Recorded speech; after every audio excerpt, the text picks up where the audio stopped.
a strange year, hasn't it? A year like no other, really. We've all been afraid of something we can't see. Certainly lived a more sanitised life this year. Have our homes ever been more germ-free?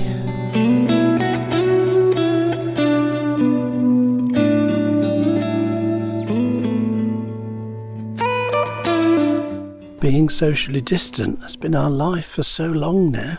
Limited numbers allowed to gather, and everyone behind a mask.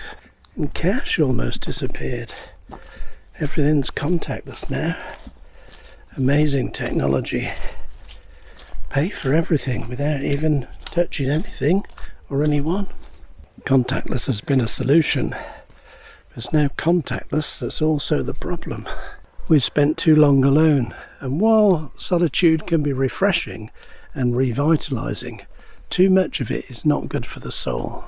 Solitary confinement is actually used as a punishment in prison.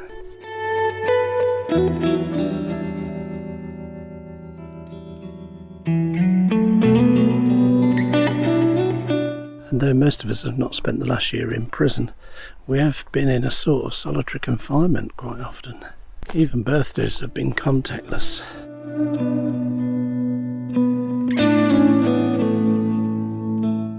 And each one of us has tried to find our own way through this contactless year.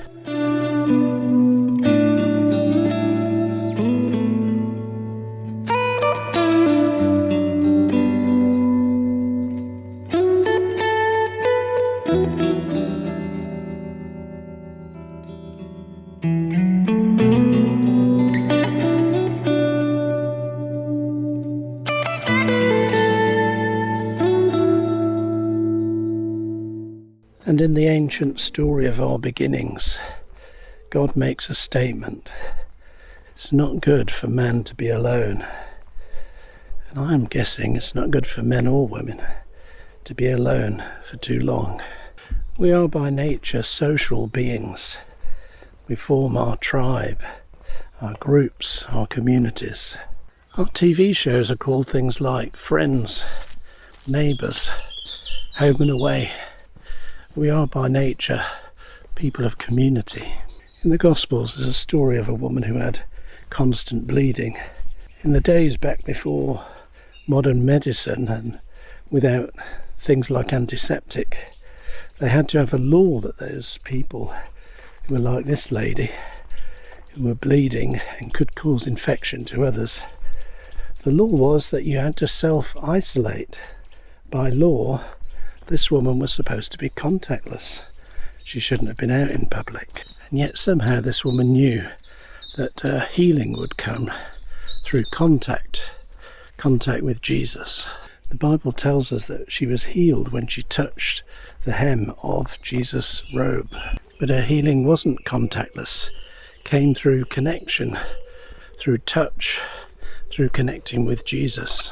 And Jesus stops what he's doing, and he turns to her, identifies her, and he affirms her faith, he affirms her action, and he affirms her healing.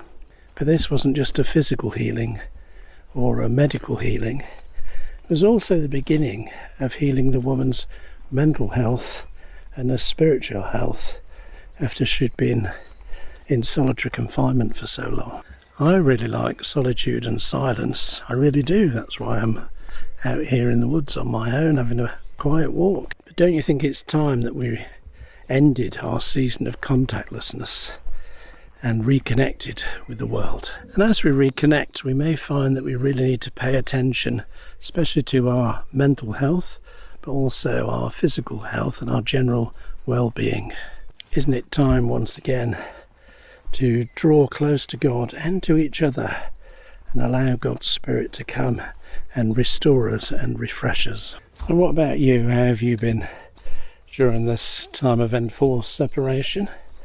Have you enjoyed the space and the solitude, or have you found it really difficult? And what about the woman in the Gospel story? How do you think her life changed after that day? Think about the life before, when it was against the law for her to be out in public. And then suddenly she's healed, not only healed, but restored. and the Son of God called her his daughter, what sort of transformations will have happened in her life? If you want to watch more of these short videos, hit that red subscribe button and click the little bell icon, and you get notifications of new videos. Or go over to our website rsvptrust.co.uk/starters. Thanks for watching today, and let's talk again soon.